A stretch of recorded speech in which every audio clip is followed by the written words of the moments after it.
राक्षस हो तुम लोग। भारतीय जनता पार्टी को जो वोट देता है और भारतीय जनता पार्टी का जो समर्थक है वो राक्षस प्रवृत्ति का व्यक्ति है। मैं आज महाभारत की इस धरती से श्राप देता हूं। नमस्कार दोस्तों, controversy of India YouTube channel में आपका स्वागत है। और आज जब मैंने यह सुना कि कांग्रेस के एक बड़े नेता ने महाभारत की भूमि हरियाणा से बीजेपी को श्राप दिया, बीजेपी समर्थकों को श्राप दिया कि बीजेपी का समर्थन करने वाले राक्षस प्रवृत्ति के लोग हैं, तो मैं समझ गया था कि अब 2024 के लोकसभा चुनाव तक भारत की राजनीति में विवादित असभ्यता का दौर शुरू हो चुका है, जो अपने चरम तक पहुंच कर ही रहेगा। इसलिए मैंने अपने YouTube चैनल का नाम माई लोकमंच न्यूज़ से बदलकर कंट्रोवर्सी ऑफ इंडिया कर लिया, क्योंकि मुझे ये ढूंढना है कि राहुल फिरोज गांधी की जो मोहब्बत की दुकान है उसमें से देश की जनता राक्षस बनकर कैसे निकलती है। लेकिन आप मेरे YouTube चैनल को .इंडिया वाला कंट्रोवर्सी ऑफ इंडिया मत समझ लेना, क्योंकि यहाँ बात विवादित राजनीति के केंद्र में फसल उगाने वाले राजनेताओं की होगी, चाहे वह पक्ष का हो या विपक्ष का हो। दिल की आवाज है,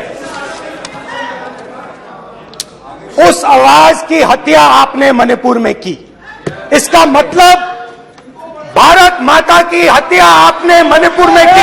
मणिपुर के लोगों को मारकर भारत की हत्या की है। शायद जो राजनेता आज के विकसित भारत के पैरों में विवादित राजनीति की डोर डालकर सत्ता का सुख निकालने का प्रयास कर रहे हैं, उनकी वैचारिक प्रवृत्ति को समझना बहुत जरूरी है। लेकिन बड़ी बात यह है कि इस विवादित राजनीति से जनता के हितों पर भीतरघात या खुला घात नहीं होगा, इसकी गारंटी कौन देगा।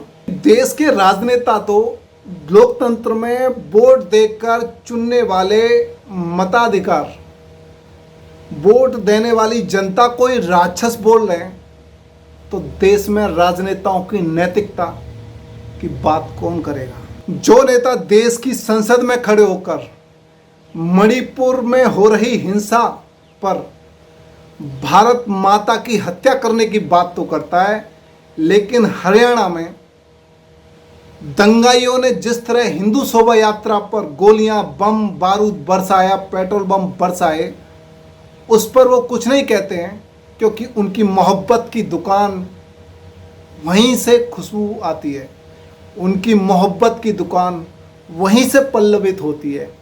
इसलिए वह संसद में खड़े होकर भारत माता की हत्या का आरोप भाजपा पे तो लगाते हैं, लेकिन अपने विधायकों पर, नूह के विधायकों पर हिंसा के लिए उकसावे का आरोप भी नहीं लगाते। दोस्तों, देश की जनता को सोचना और समझना चाहिए कि ये आज के भारत के कैसे राजनेता हैं और विवादित राजनीति में अपना कैसे भविष्य तलाशते हैं। हम बात controversy of India YouTube channel में इसी की करेंगे, तो आप अपना विचार विमर्श कमेंट के थ्रू हमें दे सकते हैं और हमारे यूट्यूब चैनल को सब्सक्राइब कर सकते हैं। आगे मैं बताऊंगा एक एक पॉइंट बाई पॉइंट कि कंट्रोवर्सी क्या है और ये कैसे फैलाई जाती है और इससे फिर सत्ता का सुख भोगने का प्रयास कैसे किया जाता है।